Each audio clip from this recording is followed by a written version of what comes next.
اللہ تبارک و تعالی انسان کی آزمائش کب فرماتا ہے؟ یہ پڑھتے ہیں۔ انسان جب کسی مصیبت میں،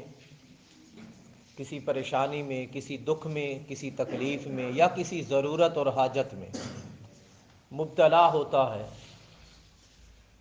تو انسان کے اندر فطرتاً جو مادہ پایا جاتا ہے وہ یہ ہے کہ انسان خود کفیل بننے کی کوشش کرتا ہے کہ میں اپنی مدد آپ کروں، اپنی مصیبت سے کسی نہ کسی طریقے سے باہر نکلوں۔ اپنی مصیبت پہ اپنی مدد کرنا یہ کوئی غلط نہیں ہے، سب سے زیادہ بہترین طریقہ بھی یہی ہے کہ انسان اپنی مدد آپ کرے، لیکن اپنی مدد کے ساتھ ساتھ سب سے پہلے بندے کو رب تعالیٰ کو پکارنا چاہیے کہ میرے مولا، میں کسی حاجت میں پھنس گیا ہوں، مجھے کوئی ضرورت ہے، کرم نوازی فرما، مجھے وہ طاقت عطا فرما کہ میں ان مصیبتوں سے نکل سکوں۔ اگر بندہ رب تعالیٰ کو پکارے بغیر،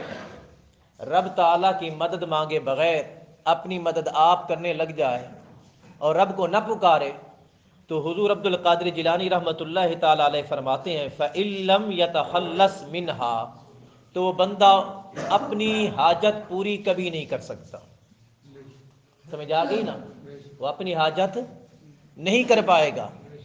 جب اس کی حاجت مکمل نہیں ہوگی تو فرمایا استعان بغیرہ من الخلق، تو پھر رب تعالیٰ اسے اپنی مخلوق کا محتاج بنا دیتا ہے۔ جب وہ اپنی مدد سے اپنی حاجت مکمل نہیں کر پاتا تو رب تعالیٰ اس کو مخلوق کی طرف پھیر دیتا ہے کہ اب ان سے مدد مانگ۔ انہوں نے مثالیں دی ہیں، فرماتے ہیں کالسلاطین، جیسے سلطان بادشاہ ہیں، بادشاہوں کے پاس جاتا ہے، وارباب المناصب، بڑے عہدہ داروں کے پاس جاتا ہے، واصحاب الاموال، مال و دولت والوں کے پاس جاتا ہے، واہل الطب، اگر بیمار ہو جائے تو طبیبوں ڈاکٹروں کے پاس جاتا ہے، فی الامراض، اپنی امراض میں، والاوجاع فإن لم یجد فی ذلک خلاصہ، لیکن ہوتا کیا ہے، رب تعالیٰ اس مقام پر بھی اسے خلاصی عطا نہیں فرماتا۔ کیوں؟ کیونکہ اس نے رب سے مدد مانگنا چھوڑ دیا ہے۔ اگر رب سے مدد مانگتا تو رب تعالیٰ اس کی مدد ضرور فرماتا، کیونکہ اس نے رب کو چھوڑ کر سب سے پہلے تو خود اپنی مدد کرنا چاہی، جب اپنی مدد نہ کر سکا تو پھر مخلوق کی طرف رجوع کیا، مخلوق سے مدد کرنا چاہی، مانگنا چاہی، رب کو پھر بھی چھوڑ دیا تو رب تعالیٰ فرماتا ہے تیرا کام یہاں بھی مکمل نہیں ہوگا،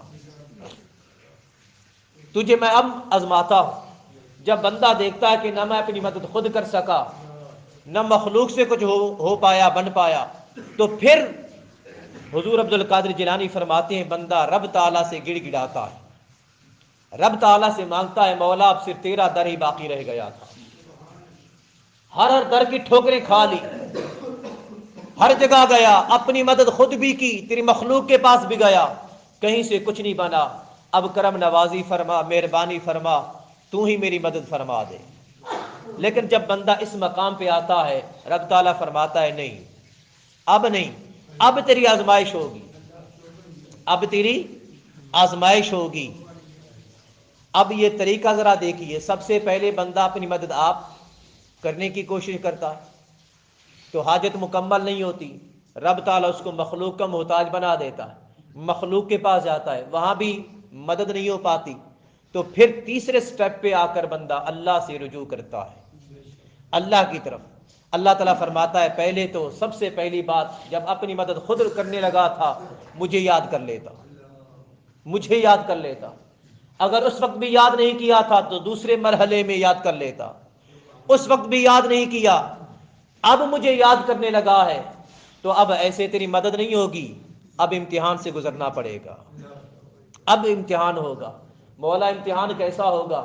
رب تعالیٰ فرماتا ہے جو کچھ تو مانگتا ہے وہ تجھے نہیں دیا جائے گا، وہ تجھے نہیں ملے گا،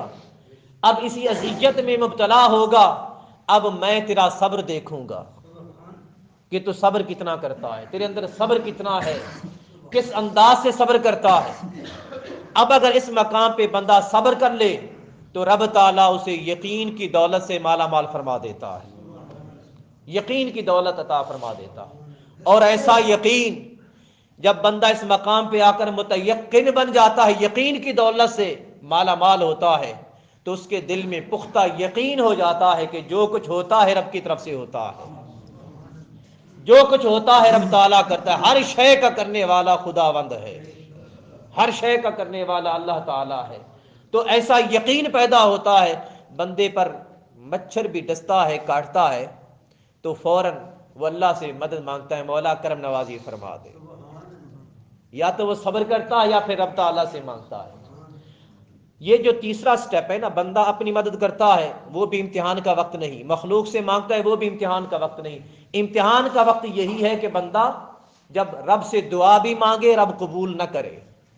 یہ آزمائش کا وقت ہے۔ اس مقام پہ بندہ صبر کتنا کرتا ہے۔ اب دیکھیے حضرت زکریا علیہ السلام کو، ہیں اللہ کے پیارے نبی، اللہ کے نبی ہیں حضرت زکریا علیہ السلام، چونکہ انبیاء ہمارے لیے نمونہ ہوا کرتے ہیں، ہمارے لیے مثال ہوتے ہیں کہ اللہ فرماتا ہے میری مخلوق دیکھو یہ میرے انبیاء تمہارے لیے مثال ہے، انہوں نے زندگی کیسے گزاری تم بھی اسی طرح گزارنا، وہ مثال ہوتی نا ہمارے لیے۔ اللہ تبارک و تعالیٰ نے یہ سبق سکھانے کے لیے حضرت زکریا علیہ السلام کی زندگی کو ہمارے لیے مثال بنایا، ہمارے نمونہ بنایا۔ حضرت زکریا علیہ السلام کے پیچھے جب بنی اسرائیل والے لگے ان کو پکڑنے کے لیے، شہید کرنے کے لیے، تو زکریا علیہ السلام دوڑ پڑے، کیا دوڑ پڑے، اپنی مدد آپ کرنے لگے۔ جب دوڑے لوگ بھی پیچھے دوڑ پڑے، سامنے ایک درخت آ گیا، زکریا علیہ السلام نے دیکھا کہ اب یہ لوگ مجھے ملنے والے ہیں اور پکڑنے والے ہیں۔ اب سامنے درخت ہے، مخلوق ہے درخت، جب سامنے درخت آ گیا تو درخت کو کہنے لگا اے درخت مجھے جگہ دے، درخت کھل گیا، درخت کھل گیا تو حضرت زکریا علیہ السلام اندر چلے گئے۔ جب اندر چلے درخت پھر مل گیا تو لوگوں نے دیکھا اب تو یہ ہم سے چھپ گئے ہیں، اب کیا کیا جائے؟ شیطان بشکل انسانی موجود ہو گیا، کہنے لگا ایسا کرو اس پورے درخت کو آرے کے ساتھ چیر دو۔ جب درخت کو چیرنے لگے حضرت زکریا علیہ السلام پہ آرا چلا، جب آرا چلا تو جب بدن مبارک کٹنے لگا تو درد ہوا اور درد کی وجہ سے کرہنے لگے، ایک مرتبہ زبان سے الفاظ نکلے آہ، کرہنے کی آواز آئی، رب تعالیٰ نے اسی وقت اسی مقام پہ وحی بھیج دی، فرمایا زکریا اب ایسا نہ کرنا، اب دوبارہ زبان سے کرہنے کی آواز نہ آئے، اگر کرہنے کی آواز آئی تو صابرین کے دفتر سے آپ کا نام کاٹ دیا جائے گا۔ اللہ اکبر، نام کاٹ دیا جائے گا صابرین میں سے۔ صبر کر لے۔ حضرت زکریا علیہ السلام نے اپنے زبان کو سی لیا، ہونٹ ایسے بند کیے جسم کے دو ٹکڑے ہو گئے، مگر دوبارہ کرہنے کی آواز نہیں نکلی، کرہنے کی آواز نہیں آئی۔ جب اس مقام پہ آئے سمجھ آ گئی نا، پہلے اپنی مدد کرنے لگے، رب تعالیٰ نے فرمایا میں نے اپنے زکریا کو تمہارے لیے مثال بنایا، ان کو امتحان سے گزارا تمہارے لیے، وہ ہمارے لیے امتحان سے گزرے تاکہ ہم دیکھ لیں کہ اس مرحلے سے کیسے گزرا جاتا ہے، کس طرح گزارنی پڑتی ہے زندگی اس مقام پہ۔ فرمایا میں نے ان کو تمہارے لیے مثال بنایا، دیکھو اپنی مدد کے لیے بھاگے، یہ اپنی مدد آپ ہے۔ رب نے فرمایا نہیں، درخت سے مانگی، رب نے فرمایا ٹھیک ہے، یہ امتحان نہیں تھا، اب امتحان یہ ہے کہ چپ کتنا کرتے ہیں، صبر کیسا ہے، اب صبر دیکھنا ہے۔ سو محترم المقام، بندے کی آزمائش اسی مقام پہ ہوتی ہے جب رب تعالی بندے کی دعا نہ سنے اور فرمایا اب صبر کر، اب صبر کر۔ جب بندہ اپنے صبر میں کامیاب ہو جاتا ہے تو رب تعالی یقین کی دولت عطا فرما دیتا ہے۔